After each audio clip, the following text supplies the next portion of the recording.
Donald Trump के tariffs ने दुनिया को एक ग्लोबल ट्रेड वॉर के काफी करीब ला दिया है। यूरोपियन यूनियन ने कहा है कि एक यूनाइटेड रिस्पॉन्स दिया जाएगा और चाइना ने काउंटर मेजर्स की धमकी दे डाली है। आपको बता दें कि रेटिंग्स एजेंसी जैसे फिच ने वार्न किया है कि ये mass tariff hikes lower growth, higher inflation और कुछ हिस्सों में रिसेशन का कारण बन सकते हैं। तो भारत यानी एशिया की तीसरी सबसे बड़ी इकोनॉमी ऐसे सिनेरियो में भी सर्वाइव कैसे करेगी? नमस्कार, मेरा नाम है श्वेता शर्मा और आज भारत के झुकेगा नहीं वाले एटीट्यूड की। अमेरिकन प्रेसिडेंट ने टैरिफ्स के बारे में तब से बात की थी जब उन्होंने ओवल ऑफिस में जिम्मेदारियां संभाली थी। ट्रंप ने एशियन कंट्रीज को बड़े बड़े झटके दिए।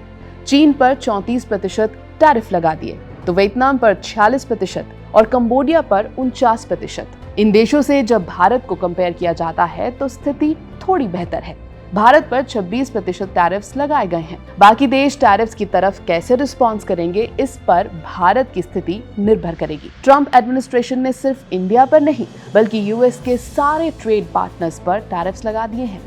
तो इंडिया एडवांटेजियस सिचुएशन में है या नहीं, वो इस बात पर डिपेंड करेगा कि यूएस को एक्सपोर्ट करने वाले दूसरे कंट्रीज पर टैरिफ्स का क्या असर पड़ा है। अर्न्स्ट एंड यंग की एक एनालिसिस कहती है कि इसका इम्पैक्ट इंडिया के मेजर एक्सपोर्ट कमोडिटी ग्रुप्स पर वेरी कर सकता है।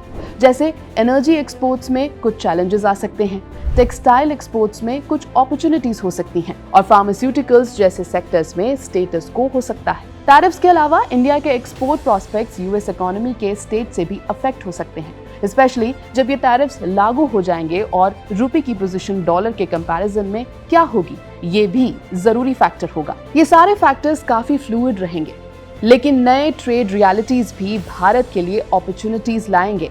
क्योंकि भारत पर कम टैरिफ्स हैं तो हम बाकी एशियन देशों के कंपैरिजन में ज्यादा कमाई कर सकते हैं और तो और उन मार्केट्स को भी अपने पाले में डाल सकते हैं जो पहले भारत के पास नहीं थे, जैसे footwears and garment business. Manufacturing bases अब चाइना से शिफ्ट होकर इंडिया में आ सकते हैं। टैरिफ्स और ट्रंप सरकार से पहले बाइडेन सरकार ने भी डीकपलिंग ड्राइव फ्रॉम चाइना की शुरुआत कर दी थी। एक्सपर्ट्स का मानना है कि ये ट्रेंड और ज्यादा बढ़ेगा और इंडिया को एक की मैन्युफैक्चरिंग हब बनाएगा।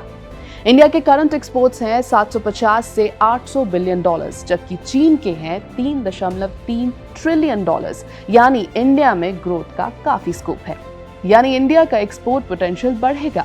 ग्लोबल इंटरेस्ट रेट रिडक्शन से कंजम्पशन बढ़ सकती है और इंडिया की इकोनॉमी को मेजर पुश मिल सकता है। And there is no denying the fact that it is surely a long shot. इसीलिए नरेंद्र मोदी सरकार को इस मैसिव चेंज को स्ट्रेटेजिकली हैंडल करना होगा। इस सब में सबसे पहले सरकार को यूएस के साथ ट्रेड डील फाइनलाइज जल्दी करनी होगी। भारत हर साल यूएस को लगभग 91 बिलियन डॉलर के गुड्स एक्सपोर्ट करता है, यानी टोटल एक्सपोर्ट्स का 18%। यानी ट्रेड डील की यूजुअल डेडलाइन से जल्दी फैसले लेने होंगे। इसके अलावा भारत को अपने एक्सपोर्ट मार्केट्स को यूएस के अलावा भी एक्सपैंड करना होगा, जैसे यूरोप, साउथ ईस्ट एशिया और अफ्रीका, जहां टैरिफ्स अभी भी कम हैं। पिछले कुछ सालों में भारत ने ट्रेड डील्स के लिए एक नए एटीट्यूड का प्रदर्शन किया, जिसमें यूरोपियन यूनियन और यूनाइटेड किंगडम जैसे देशों के साथ फ्री ट्रेड एग्रीमेंट टॉक्स शामिल हैं। पिछले साल दिल्ली ने यूरोपियन फ्री ट्रेड एसोसिएशन के साथ 100 बिलियन डॉलर का फ्री ट्रेड एग्रीमेंट साइन किया। ये एक ऐसा ग्रुप है जिसमें यूरोपियन यूनियन के मेंबर्स नहीं हैं। एक्सपर्ट्स कहते हैं कि दूसरे पार्टनर्स के साथ टॉक्स अब जल्दी हो सकती हैं, क्योंकि यूएस और कई दूसरे ग्लोबल इकोनॉमीज के बीच ट्रंप के एक्शंस की वजह से क्रैक्स बढ़ गए हैं। लेकिन जब ट्रेड नेगोशिएशंस ग्लोबल पार्टनर्स के साथ चल रही हैं, तब सरकार को अपने डोमेस्टिक फॉलआउट का प्लान भी बनाना होगा। वो सेक्टर्स जो लाखों लोगों को नौकरी देते हैं, जैसे जेम्स और ज्वेलरी और टेक्सटाइल्स, उन पे काफी सिग्निफिकेंट इम्पैक्ट हो सकता है। सरकार को प्रोडक्शन लिंक्ड सब्सिडीज को एक्सटेंड करना होगा ताकि भारत की डोमेस्टिक इंडस्ट्री ग्लोबली कंपेटिटिव रहे और नए अपॉर्चुनिटीज का फायदा उठा सके। कई एक्सपर्ट्स का मानना है कि भारत को दूसरे रिस्क फैक्टर्स से भी अवेयर रहना होगा, जैसे कि चाइनीज डंपिंग, लेकिन उससे भारत ने पहले ही डील कर लिया है। भारत में पहले से ही मेक इन इंडिया और बैन चाइनीज प्रोडक्ट्स जैसे कैंपेन्स सर चढ़कर बोल रहे हैं। ओवरऑल ग्लोबल ट्रेड लैंडस्केप एक रीसेट की ओर है और इस सब में इंडिया की पोजीशन सबसे बढ़िया है। कुछ सेक्टर्स को छोड़कर फार्मा, बैंकिंग, इंफ्रास्ट्रक्चर, टेक्सटाइल्स और इलेक्ट्रॉनिक्स बढ़िया रिटर्न्स दे सकते हैं।